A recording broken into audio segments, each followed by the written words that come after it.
الحمدلله و صلات و سلام علی رسول الله. اول یکایک همه شما مردم شریف به این ماه مبارک تبریک میکنم. بعدا برادران عزیز و گرامی، یعنی انشاءالله مقصدم این بود که در حقتون و در حق ملتون، در حق وطنم دعاگو باشم و همیشه دعا میکنم. ولی حاضر من میخوام در یک دقیقه های اندکه که برای شما یک گوییم که آن چیزی که در ذهن ما هست، در فکر ما هست، من به گوش شما رسانم. وقتی که شب برادران عزیز دیروز ما از تراویح برگشتیم و وقتی تلفن کشیدیم و وضعیت ها را مقصد هر روز که پیگیری میکنیم، امروز برای همگان معلوم است. وقتی حالت ما در مرز دیدیم، حالت در بین مردمی واروخ و هم سرحد اونها وقتی دیدیم، راستی بسیار یک بگیم لحظه های برای آدم ناراحت کننده، بسیار بگیم گفتی همی تاجیکای ما زیق هم شدیم. ولی انشاءالله برادران عزیز و گرامی، در هر یک لحظه هایی که به سر ما می آید انسان باید روح افتاده نشود. هیچ وقت روح افتادگی در کار نیست. فقط ما اولا به تمام مردم واروخ گفتنیم، شخصا من خودم من دعا میکنم که الله مهربان اولا شما را حفظ کند و ما در پهلوی شماییم. امروز همه ما واروخی، گپ در سر دیگر اینجا سر منطقه ها دیگر نمی رود. یعنی همه ملت با شما است، همه وطن با شما است، زیرا شما هم یک پارچه از زمین تاجیکستان ماییم. به همین خاطر برادران عزیز و گرامی، اولا دعا میکنم که اونهایی که گذشتن، در همین حالت گذشتن، خدای مهربان اینها را رحمت و مغفرت کنه که بسیار درجه بلندی بردن. این طرف ماه رمضان که درهای همه عذاب الله بسته. دویم حمایه مرز و بوم که پیامبر گرامی گفته است 3 نفر گفته است به حساب جنت می رود. یک نفر شما کسی هست که مرز و بومی دیار خود چه حفظ میکند. این برادرای گذشته را الله رحمت و مغفرت کند و زخمی های ما را الله مهربان شفای کامل تید. و برادران عزیز و خیلی گرامی، من امروز قدرت و قوت من این است که همیشه در حق شما در هر یک نشستم، در هر یک عبادتم دعاگو هستم که همه مشکلات را با فضل کرمش دور گردانم. فقط باز گفتنیم که امروز الحمدلله رب العالمین ما در یک زمان زندگی داریم، ما در یک دولت زندگی داریم که انشاءالله رسیدگی در همه مشکلات شما را میکنن.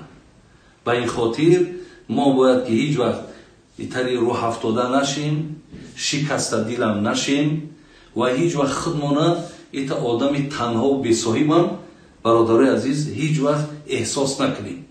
برای این من از برای خدا با شما گفتنیم برادرای عزیز که خطیتانیم، همراهتان هستیم و دعاگو هم هستیم. و امروز برادرایی که از ما هستند در کدام منطقه زندگی داریم، امروز برادرای عزیز و گرامی ساعتی آمده است که همون مرز و بوم حفظش که این بگیم یک چی گوییم یک زمین های تاریخی که برای ما و شما باقی ماندگی هست، انشاءالله هر وجب او را ما حمایه میکنیم. و اگر الله مهربان که ما مردم جنگ خان نیستیم، ما مردم مثال بگیم که جنگ کن نیستیم، لیکن تو هم گفتید تاجیکای ما جای جنگ جای ننگ، امروز جای ننگ که آمده است، الله مهربان او ساعت هم نیارد. اگر آورد هر یک نفر ما باید که برای حفظ حمایه امین وطن و ملک خودمان برادر عزیز یک 3 جانه، اگر 1000 جان که در کار شید برادر عزیز ما باید که دادن من در کاره. برای این من انشاءالله بازم میگم خداوند روزهای سخت نیارد، روزهای وزنی را نیارد. خداوند دنبال این کار کشی با تنجی و خوبی را بیارد و الله مهربان همه تانا حفظ کند. برادر عزیز و گرامی، من یک بگیم گفتنی پیشینه هم داشتم و باز یک بار دیگه با مراجعت هم میکنم که در کجای باشیم برادران عزیز، در کجای باشیم، در کدام منطقه از دنیا باشیم، شما فکر کنین که اگرچند که امروز ما به اسلام داریمونم، اگر به شرط بنازیم افتخارم کنیم، لیکن تاجیک بدنم ای مد نظر دور نکن. یک چیز دیگر هم است که ما تاجیکیم برادران عزیز. حقیقتا حاضر همه گپا برای بسیاری آدما شاید من نمیگم عادی میتاوه، لیکن دادرای جان ایرا عادی قبول نکنیم که امروز الله را سپاسگزاری کنیم که ما مردم حقیقتا یک دولت کردیم، یک ملت چیدیم. امروز شکر الله مهربان از دیگر ملکا بیاین و ملک ما و شما را وصف کنن، تعریف کنن، ما خود ما ایستاده و تنقید کنیم، این برادرای عزیز با یگان قاعده و قانون نه دنیاش نه دینش موافق نمیآید.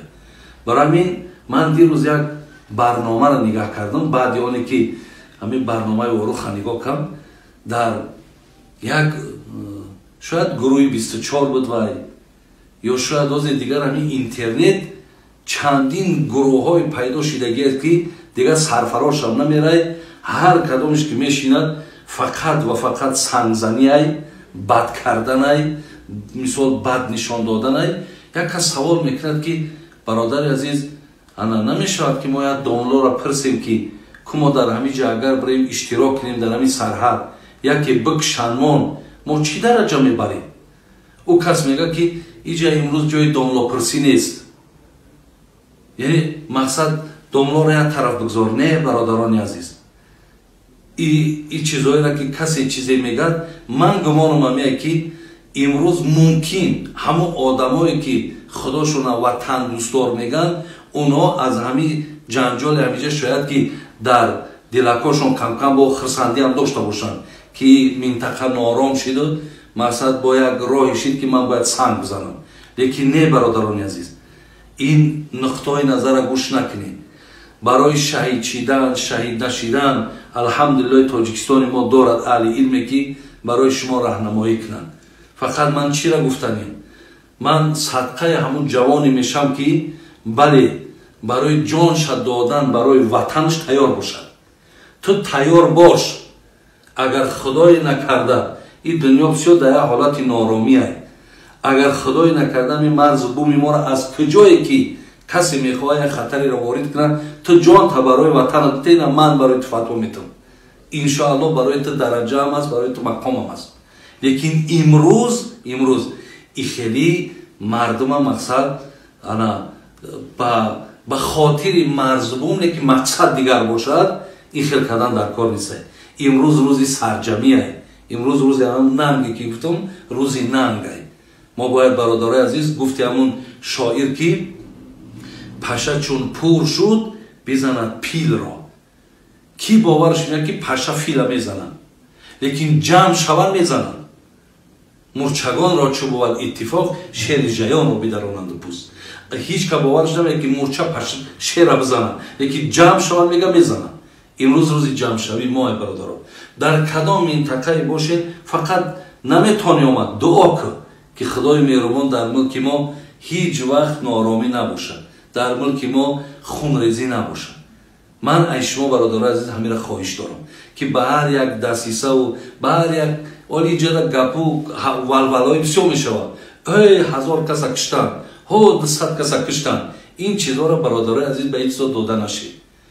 انشاءالله همه خبرها هستن، همه مثال چیزی که هست امروز اینترنت های، امروز کامرای زبس های، همش برآمده است. برای فقط از شما من خواهش میکنم دادرای عزیز که فقط دعاگو باشین و همین دلتون با زبانتون یک کنین.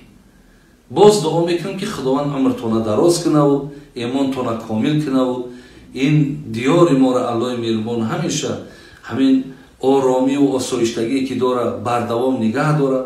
برادرای واروخ ما را خدای مهربان در این لحظات صبر تیاد و الله مهربان مشکلات ها را آسان کند و الله مهربان سرجمی این ملت نه اینکه امروز بلکه در تمام عرصه وجودی که ما داریم خدا همیشه این ملت سرجم، این ملت یکجا، این ملت یک زبان یک دل بگرداند. ربنا آتینا فی دنیا حسنه و فی الاخرة حسنه و قنا عذاب النار. آمین یا رب العالمین.